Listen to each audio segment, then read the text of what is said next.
नमस्कार भाई, मैं राजेश। आज आपको जीन पियाजे की टॉपिक के बारे में पढ़ाऊंगा।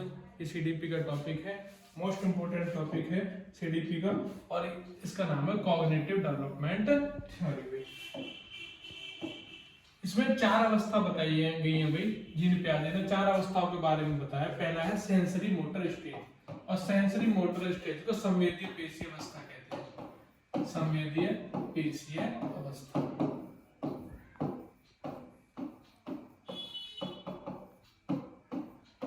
इसको सेंसरी मोटर स्टेज भी कहते हैं भाई, पहली कोई। और पहले स्टेज में जो बच्चा होता है वो 0 से 2 साल के बीच टाइम पीरियड है। क्लियर है बच्चों? इसमें बच्चे को जो क्वालिटीज हैं वो है मेन क्वालिटी ऑब्जेक्ट परमानेंस की। पेपर में बहुत बार आता है भाई ऑब्जेक्ट परमानेंस।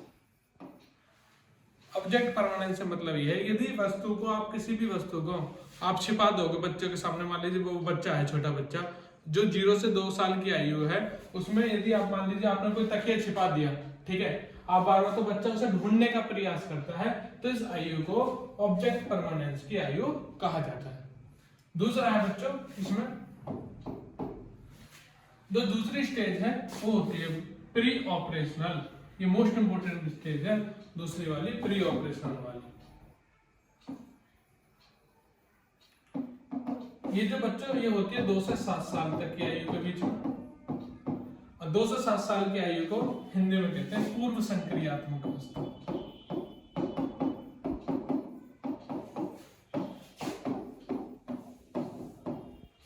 इसमें 4 चीजें हैं, चारों मोस्ट इंपोर्टेंट हैं। पहली है बच्चा इस एज में जो 2 से 7 साल की एज है, इसमें बच्चा अपलटावी होता है, इरिवर्सिबल होता है। इसमें बच्चा, मैं बताता हूं कि 2 + 4 6 कर देता है, लेकिन 4 + 2 6 नहीं बता पाता। इस एज में ही बच्चे में मिटा देता हूं मैं।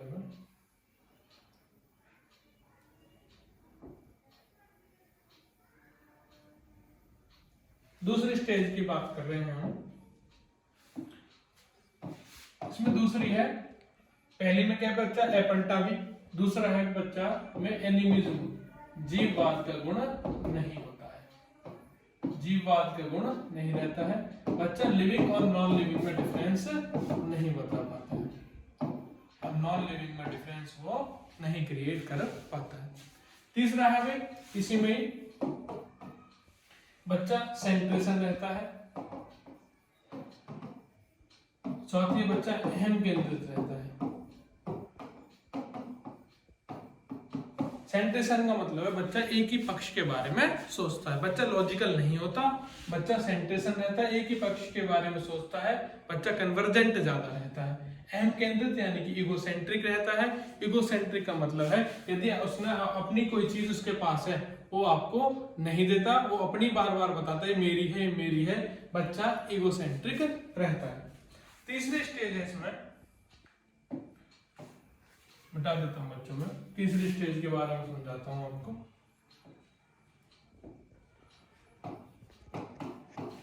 तीसरी स्टेज है कंक्रीट ऑपरेशनल।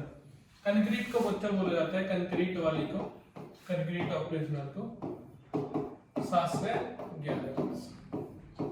और इसमें जितने भी गुण हैं इसको हिंदी में बोला जाता है भाई मूर्त संक्रियात्मक अवस्था। मूर्त संक्रियात्मक अवस्था की मैं बात करूं आपसे, तो बच्चे में इसमें 7 से 11 साल का पीरियड रहता है। इसमें बच्चा जीववाद के गुण को सीख जाता है, और लिविंग और नॉन लिविंग में डिफरेंस क्रिएट कर पाता है। एनिमिज्म का गुण उसमें आ जाता है। बच्चा रिवर्सिबल की कंडीशन सीख जाता है, पलटना भी। 2 + 4 6 बता रहा है, तो 4 + 2 भी वो 6 ही बताएगा। ठीक है भाई। बच्चा डिसेंट्रलाइज हो जाता है।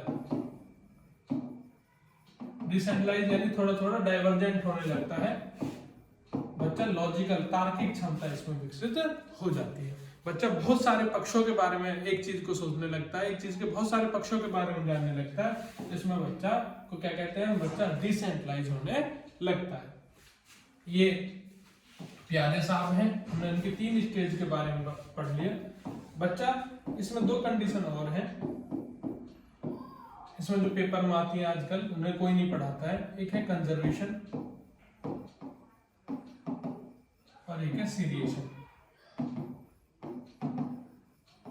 ये स्टेज हुई बच्चों कंक्रीट मूर्त संक्रियात्मक अवस्था की ही देन है। बच्चा कंजर्व होने लगता है, बच्चा वर्गीकरण भी करने लगता है चीजों का, और बच्चा सीरिएशन भी करने लगता है।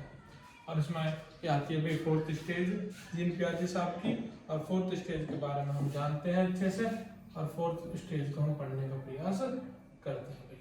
ठीक है, फोर्थ स्टेज को उसका नाम दिया जाता है बच्चों फॉर्मल ऑपरेशनल स्टेज।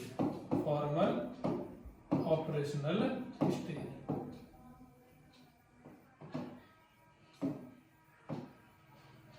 उसको मूर्त बोला जाता है भाई, मूर्त।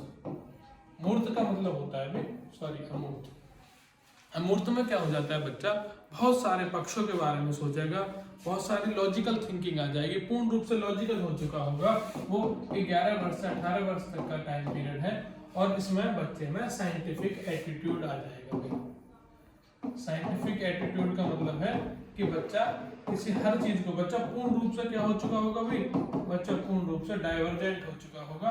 और साइंटिफिक एटीट्यूड की यदि मैं बात करूं कि बच्चे में किसी चीज को, थ्योरम को प्रूव करना, उसका कहां से एक फॉर्मूला आता है, पूरा हॉल डिस्कशन उसके बारे में करना स्टार्ट कर देगा। यही है जीन पियाजे के बारे में। हमने थोड़ा सा डिटेल में जल्दी जाना, और भी हम डिटेल में पढ़ेंगे इसको।